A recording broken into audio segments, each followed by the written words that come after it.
So let me take you back to the bubble. Okay, we're going back to summer of 2020. Now, at this point, Corey Perry, the season before, was on his last legs with the Anaheim Ducks. Everybody's saying that he is washed up, that he cannot play anymore, and that he should just hang him up. He signs a one-year deal with the Dallas Stars, and it's a prove-it deal. It's a, hey, do you still belong in the National Hockey League type of trade deal here, free agent signing. What am I saying? Trade. And then he has a not-so-great showing in the regular season before the lockdowns. In 57 games, 5 goals for Corey Perry. Okay, the guy who won the Rocket Richard and the Hart Memorial Trophy in 2010-11. 5 goals and only 21 points. However, in the playoffs that year, 27 games, 5 goals, 4 assists, 9 points. Now, you look at that, you say, oh, well, he was the same that he was in the regular season. Trust me when I tell you, he played against my Calgary Flames, and I followed him throughout this playoff run with the Dallas Stars, all the way to the Cup final against the Tampa Bay Lightning. He was good. He was valuable. He was a good leader, a guy that kept other guys poised, other guys calm, other guys ready to go in the fight, a great veteran. He was a pest in true classic Corey Perry fashion. He was valuable, despite the lack of production for regular Corey Perry standards. So he loses to the Tampa Bay Lightning in the Cup final. The next season, he signs with the team that he grew up cheering for. I mean, he's from Peterborough, Ontario, but he admitted that he grew up cheering for the Habs. In 49 games in the shortened season, 9 goals, 12 assists, and 21 points. So again, not amazing, but if you watch him play, there was times when he was healthy scratch, times when you would say, oh, I don't know about Corey Perry, and other times when it's like, whoa, this guy's valuable. And then the playoffs hit, and it's the same story. 22 games, 4 goals, 6 assists. Again, the points aren't necessarily there, but that's not what it was about with Corey Perry. You look at this guy, and it was like, wow, is this guy valuable to the young guys like Caulfield, Suzuki, and he provides great minutes. He can hit, he can block shots. He seemed a step ahead of the guys on the other team. And it was almost like having Corey Perry was such a great advantage. But he gets to the Cup final against, guess who? The Tampa Bay Lightning, and loses again. Okay, and again, the reason they got there is because this Montreal team that nobody had making the Stanley Cup final stayed calm, cool, poised. Doesn't sound like you heard this before.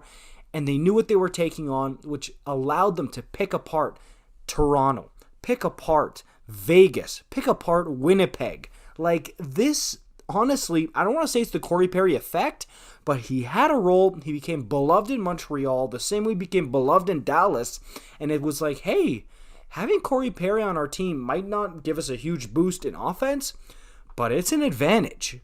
And honestly, basically everyone in Montreal wanted to re-sign Corey Perry after that season. It seemed like, wow, oh, what a great Cinderella story. A guy who was hated around the league. It's beautiful. He's going to finish off his career with the team that he grew up cheering for, the Montreal. What do you mean he signed with Tampa Bay? What are you talking about? The team that just clapped him 2 Stanley Cup finals in a row. He's going to go sign over there? Join the dark side here? Yup, that's what Corey Perry did. And this season plays a full 82 games, 19 goals, 40 points for Mr. Corey Perry. An absolute renaissance offensively while still providing what he provided with Montreal and Dallas to get them to the Stanley Cup final against, oh, the irony is just rich, the team that he plays for now. And guess what? This is where this gets so interesting, is now he's back in his 3rd straight Cup final. Not against the Tampa Bay Lightning for the 3rd straight time, but playing for the Tampa Bay Lightning. Could you imagine if he loses this thing? I'm sorry, I do not care that he went to 2 straight Cup finals before this. Like, that's fine and dandy. But if he joins Tampa and loses this thing, that's going to be literally embarrassing. So embarrassing. It's going to be like Marian Hossa. Thank God Marian Hossa went and won a cup with Chicago, won 3 cups with Chicago, 2010, 13, and 15. Because in 2008, he was on the Penguins and he lost to the Red Wings. 2009, he goes to the Red Wings and loses to the Penguins. That was all-time embarrassment for Marian Hossa. Thank goodness he redeemed himself with the Chicago Blackhawks there. But if Corey Perry loses this Stanley Cup final, all the Perry haters are going to come out of the woodwork and absolutely clown this guy. Like, flame him beyond belief here. And then, of course, you can come back and say, hey, he made it to 3 Cup finals, which is very respectable. And he has a Cup ring in 2007. It's not like he doesn't have a Cup. But still, like, it would hurt so much less if he went to a 3rd Stanley Cup final with some random team. Even if he went to another team and lost to Tampa again, it would still suck. It would still be embarrassing.